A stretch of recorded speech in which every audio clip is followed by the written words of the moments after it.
Class 4th. Hope you all are fine.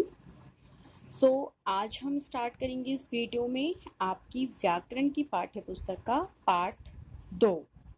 व्याकरण सोपान में हम पार्ट 2 पढ़ेंगे जिसका नाम है वर्ण और वर्तनी। तो चलिए हम स्टार्ट करते हैं। वर्ण और वर्तनी। वर्ण और वर्तनी स्टार्ट करने से मैं पहले आपको बता दूं कि इससे पहले हमने भाषा पढ़ा था। तो भाषा कैसे बनती है, भाषा बनती कैसे है, तो उसके लिए हमें जानना ज़रूरी है वर्ण और वर्तनी को। ठीक है, तो इससे पहले हमने जाना था कि भाषा ध्वनियों से बनती है। भाषा की सबसे छोटी इकाई ही क्या कहलाती है? वर्ण कहलाती है, जो हम इस चैप्टर में पढ़ेंगे। इस पार्ट में हमें वर्ण का ही अध्ययन करना है। और वर्ण क्या होते हैं? वर्ण भाषा की सबसे छोटी इकाई होती है। वर्णों से शब्द बनते हैं और शब्दों से वाक्य। बिना वर्णों के ना तो कोई भाषा बोली जा सकती है और ना ही लिखी जा सकती है।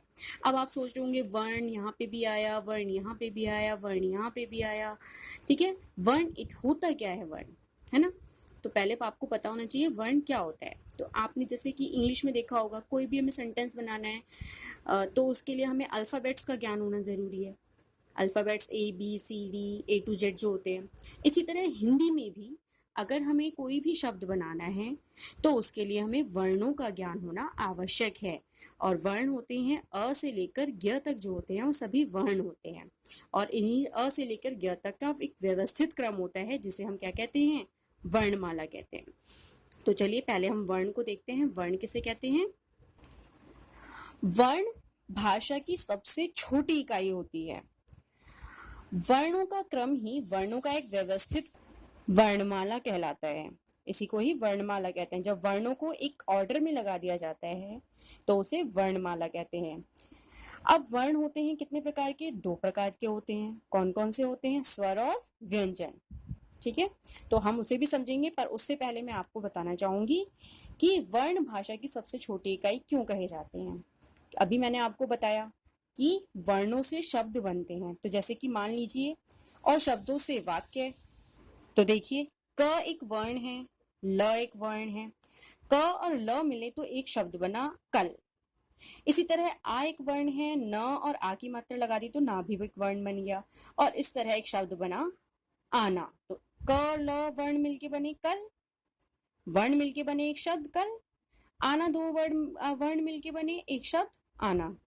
और जब कल आना ये दोनों ही शब्द मिले तो बन गया कल आना, एक वाक्य बन गया। तो हमने यही पढ़ा था कि वर्णों से शब्द बनते हैं, शब्दों से वाक्य बनते हैं।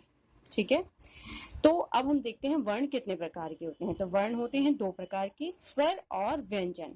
स्वर क्या होते हैं और व्यंजन क्या होते हैं?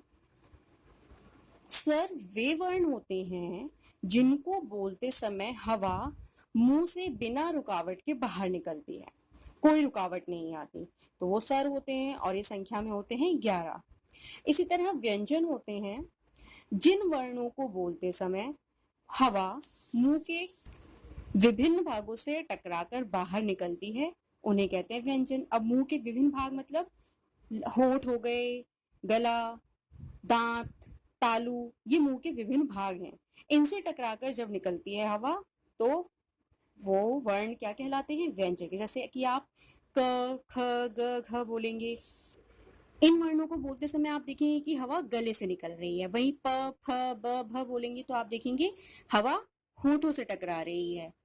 तो ये होते हैं जब मुंह के विभिन्न भागों से टकराकर हवा निकलती है तो उन्हें व्यंजन कहा जाता है।